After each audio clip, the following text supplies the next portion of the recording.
So we are getting closer to the England summer squad, but not quite there. This is the squad now for the game against France, the uncapped international in England 15 versus a France 15.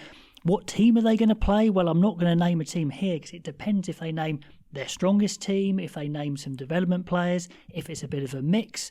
Certainly France are going to have some development players, so we'll see what happens with the team later this week. But what we can talk about is some winners and losers from this squad, as some players are dropping out and probably not going to return this summer. So let's have a look at the squad. This is what it was, and this is what it is post the Premiership final. Players from Bath and Leicester coming in.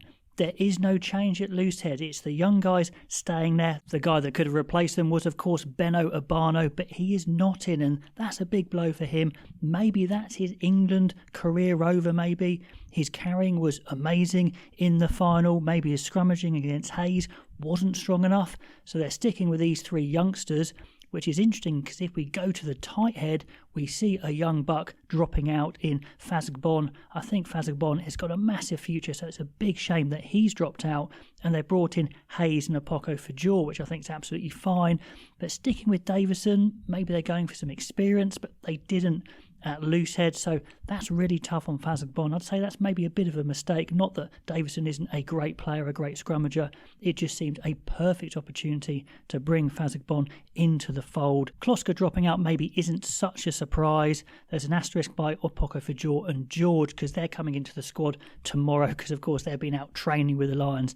Now not needed. They're back with England, so that's great for England, that's for sure. So O'Grey dropping out, it was probably between him and Langdon. That one must have been a really tight call, but Langdon's been great for Northampton, so that's a tough one for O'Grey. Wouldn't have minded if he'd stayed, but Langdon has probably done just about enough.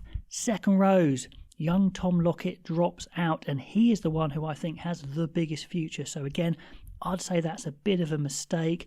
Maybe Clark could have dropped out, maybe they both stay and Yules doesn't come in. They've already got experience with Ezekwe, maybe they just wanted a bit more. I don't know, Yules has been very solid. He's obviously a starter for the best team in England. What's he going to bring to the international scene? Well, lots of experience, lots of organisation, leadership, so I kind of see it. It doesn't excite me. Would have loved to see Lockett stay there.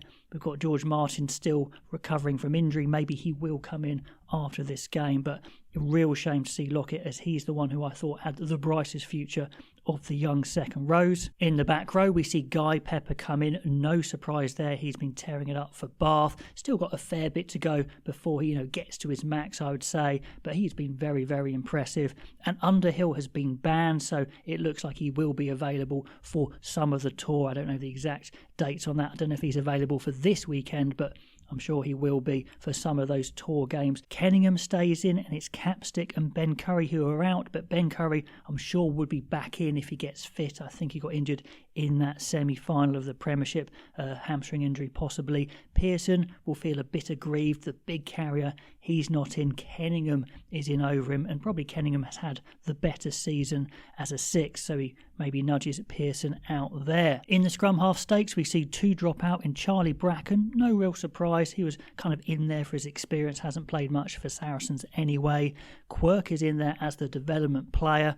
Porter drops out, and that's a tough one on Porter because he's not a youngster now, I'd say. He's still trying to break into that England squad. At least he's in and around, but that's a tough blow for him. Van Portfleet and Spencer coming in. No real surprise, I guess, although Van Portfleet put a couple of kicks out on the full very badly in that final, which was very close on the scoreboard. A couple of things going a different way, and Leicester could have won that maybe. Spencer kicking absolutely imperious, played pretty much the whole of that final. Did he play the whole final? Yeah, I think he actually did play the whole final, just looking at the team here. So he is an indisposable player for the best team in England, so I think it's right he goes for England in the summer tour. If he's going to go, I would have him as a starter. I've said before, I do not see him as an impact player. If Van Portfleet is allowed to run and break, then he's a much more of an impact player, and Quirk's the other end of the spectrum as a kind of pure impact player, runner and tackler. Fly half-wise, there wasn't really anyone to bring in from Bath or Leicester. Maybe Donahue potentially, but Ford and Charlie Atkinson stay, so no surprise. There were quite a lot of centres in the first squad.